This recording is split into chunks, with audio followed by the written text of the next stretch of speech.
توحید کے مقابلے میں شرک، سنت کے مقابلے میں بدعت، اسلام کے مقابلے میں کفر۔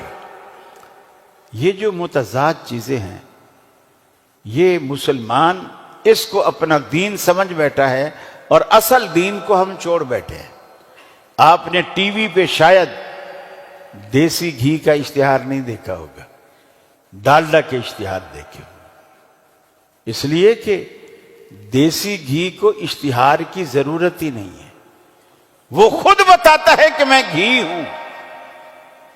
لیکن اب ہمارے مزاج اتنے گندے ہو چکے ہیں، کسی کو بچوں کو خود دیسی گھی میں روٹی بھگو کے دے دو تو بچوں کو بو آتی ہے اس میں سے، نہیں کھاتے ہو، اس لیے کہ دماغ میں ڈالڈا بیٹھ چکا ہے، رچ بس چکا ہے۔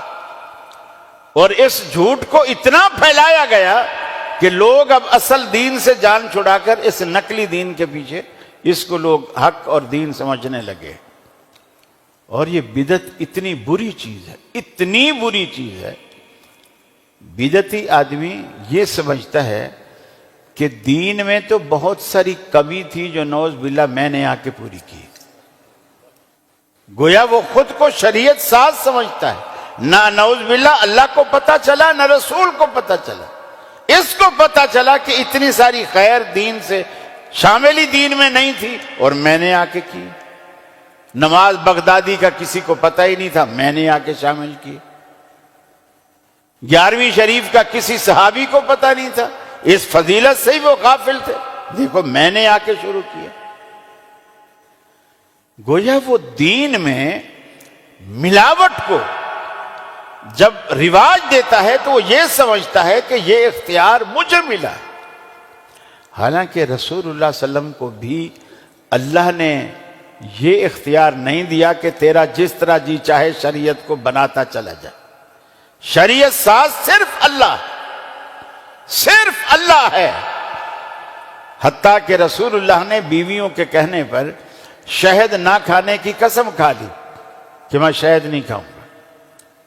بیویوں نے کہا کہ آپ کے منہ سے بو آ رہی ہے فلاں بوٹی کی، آپ نے کہا شاید شہد کی مکھیوں نے اس کا رس چوسا ہو، میں نے شہد کھایا ہے، اور آپ کو اس بوٹی سے بڑی نفرت تھی، آپ نے کہا آج سے میں شہد ہی نہیں کھاؤں گا۔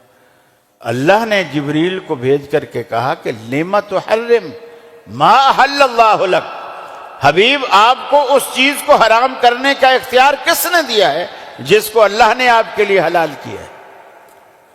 نبی سے باز پرس ہو گئی، اور یہ بدعتی جس چیز کو چاہیں دین میں شامل کریں۔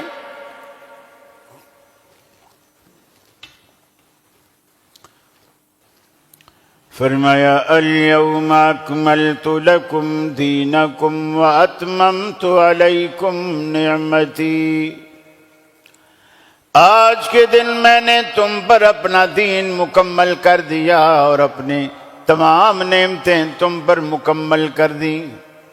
وَرَضِيتُ لَكُمُ الْإِسْلَامَ دِينًا، اور میں نے بطور دین کے، بطور دستور کے، بطور نظام کے تمہارے لیے میں نے اسلام کو پسند کیا۔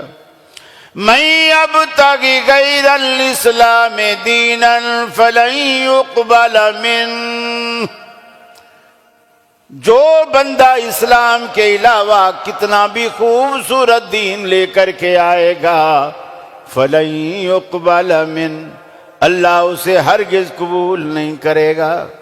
کتنا خوبصورت دین لائے، کتنا عمدہ دین لائے، آپ ہمارے 5000 کے نوٹ سے 2 گنا بڑا نوٹ بنا لیں، کلرفل بنا لیں، اس کی قیمت 1 روپے کے برابر بھی نہیں ہوگی، اس لیے کہ اسلام یہ نہیں دیکھتا آپ نے کتنا خوبصورت چیز بنائی ہے۔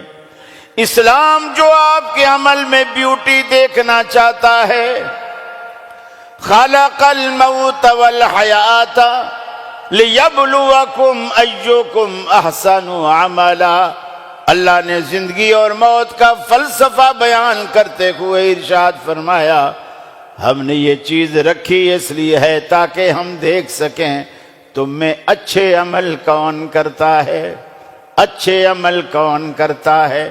یہ نہیں فرمایا کہ تم میں کثرت سے زیادہ عمل کون کرتا ہے، بلکہ فرمایا اچھے عمل کون کرتا ہے۔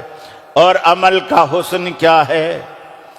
عمل کا حسن کیا ہے؟ عمل کا حسن یہ ہے، لَقَدْ كَانَ لَكُمْ فِي رَسُولِ اللَّهِ أُسْوَةٌ حَسَنَةٌ۔ آپ کا وہ کام رسول اللہ کی سنت کے موافق آئے، آپ کے طریقے کے موافق آئے، وہ خوبصورت ہے۔ اگر آپ کے طریقے کے خلاف جا رہا ہے، اس کی کوئی بیوٹی نہیں ہے۔ بیوٹی کا بھی ایک معیار ہوتا ہے نا۔ اب رنگ تو گورا ہے، لیکن بیوٹی صرف گورے ہونے کا نام نہیں ہے۔ رنگ گورا ہے لیکن ڈاک ماتھے پہ لگی ہے، تو یہ تو بیوٹی نہیں ہے۔ آنکھ کان والی جگہ پہ لگی ہے، یہ تو بیوٹی نہیں ہے۔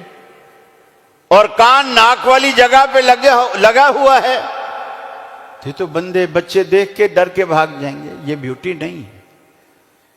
بیوٹی کا بھی ایک معیار ہے، اور اللہ نے عمل کی بیوٹی کا معیار رسول اللہ کو بنایا کہ میرا حبیب، میرا پیغمبر جس طرح کرے گا۔